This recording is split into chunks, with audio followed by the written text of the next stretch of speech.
बिस्मिल्लाहिर्रहमानिर्रहीम अल्हम्दुलिल्लाहि रब्बिल आलमीन वस्सलातु वस्सलामु अला सय्यिदिल अंबियाइ वल मुरसलीन अम्मा बअद फ़अऊज़ु बिल्लाहि मिनश शैतानिर रजीम बिस्मिल्लाहिर्रहमानिर्रहीम। अज़ीज़ नाज़रीन किराम, आज हम पढ़ेंगे इल्म सर्फ़ का सबक नंबर 25। हम बहस पढ़ रहे हैं माजी के सीगों को बनाने का तरीका। आज पढ़ेंगे तस्निया मुज़क्कर हाज़िर को बनाने का तरीका। इसको बनाते हैं वाहिद मुज़क्कर हाज़िर से। वाहिद मुज़क्कर हाज़िर का सीगा लिख लेते हैं।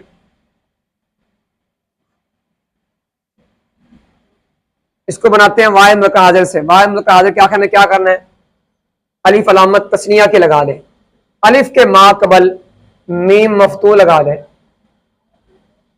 मीम मफ्तू के माकबल जम्मा लगा दें। अब ये माकबल फता था, इसको जम्मा लगा दिया तो ये तस्निया मुज़क्कर हाज़िर का सीगा बन जाएगा। जैसे दरबता से दरबतुमा, आपने देखा ये आसान सा था। अब इस पर इतराज है। इतराज क्या है? सवाल यह है कि दरबता के आखिर में अलिफ अलामत तस्निया के लगाने से तस्निया का सीगा बन गया था। तस्निया की अलामत अलिफ है, तस्निया का सीगा बन गया था, तो आपने अलिफ से पहले मीम मफ्तू को क्यों लगाया? जवाब समाअत फरमाएं। अगर हम दरबता के आखिर में अलिफ से पहले मीम मफ्तू को ना लगाते तो फिर क्या होता?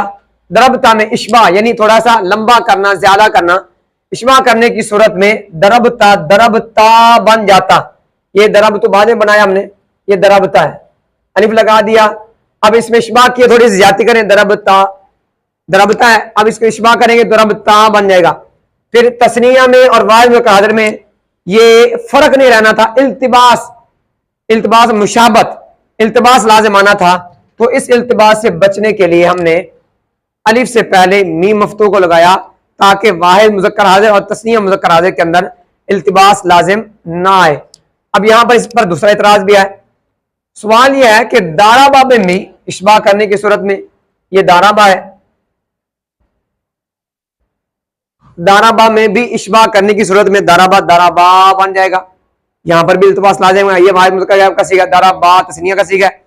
तो यहां पर वाहिद और तस्निया में इल्तिबास लाजिम आता कि दोनों एक हो जाने थे, पता नहीं चलना था वाहिद का कौन सा सीगा है और तस्निया का कौन सा सीगा है। तो जवाब समाअत फरमाए। जवाब यह है कि गायब के सीगों में इश्बा करना जायज नहीं है, इसलिए यहां पर यह तराज नहीं करेंगे। आगे जमा मुज़क्कर हाज़िर को बनाने का तरीका। इसको बनाने का तरीका क्या है? इसको बनाते हैं वाहिद मुज़क्कर हाज़िर से। ये वाहिद मुज़क्कर हाज़िर है। वाहिद मुज़क्कर हाज़िर के आखिर में क्या करेंगे? वाव साकिन अलामत जमा की लगा दे। हमने ये वाव लगा दी, वाव साकिन अलामत जमा की लगा दे। वाव के माकबल मीम मज़मूम लगा दे। मीम मज़मूम के माकबल जम्मा लगा दे। जम्मा लगाने लगे, ये जम्मा लगा दिया, अब बन गया दरबतुमू। फिर हमने क्या करना है? फिर इसमें गैर मुतमक्किन, इसमें गैर मुतमक्किन वाला कानून, ये हम कानून जब पढ़ेंगे तब ये आएगा। इसमें गैर मुतमक्किन वाले कानून के मुताबिक वाव को हज़फ कर दे और मीम को साकिन कर दे।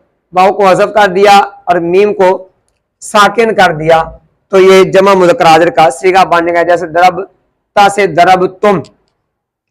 आगे सवाल यह है कि दरबता के आखिर में वाव साकिन अलामत जमा के लगाने से जमा का सीगा बन गया था। जैसे हमने तस्निया में कहा ये दरबता है, वाव लगाई तो दरबता, और वाव के माकबल जमा लगा दी तो दरबतू बन गया। जमा की सीगा, जमा की अलामत लगाई तो जमा का सीगा तो बन गया था।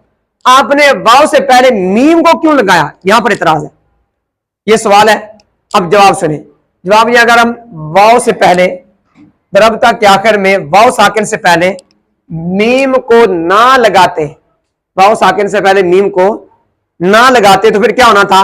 वाहिद मुतकल्लिम का सीगा है दरबतु, तो वाहिद मुतकल्लिम में इश्बा करना, ज्यादा करना, थोड़ा सा लंबा करके पढ़ना, इश्बा करने की सूरत में दरबतु क्या बन जाता? दरबतू बन जाता। फिर वाहिद मुतकल्लिम में और जमा मुज़क्कर हाज़िर में इल्तिबास लाजिम आता। तो इस इल्तिबास से बचने के लिए हमने वाहिद ये जमा मुज़क्कर हाज़िर में वाव से पहले मीम को लगाया है ताकि जमा मुजक्कर हाजिर का वाहिद मुतकल्लिम के साथ इल्तिबास लाजिम ना आए। ये था आज का हमारा सबक नंबर 25। दुआ है अल्लाह रब्बुल इज्जत आप तमाम हजरात को कामयाबी कामरानी अता फरमाए, हमें अपने फजल व करम से मजीद इस्तेकामत अता फरमाए।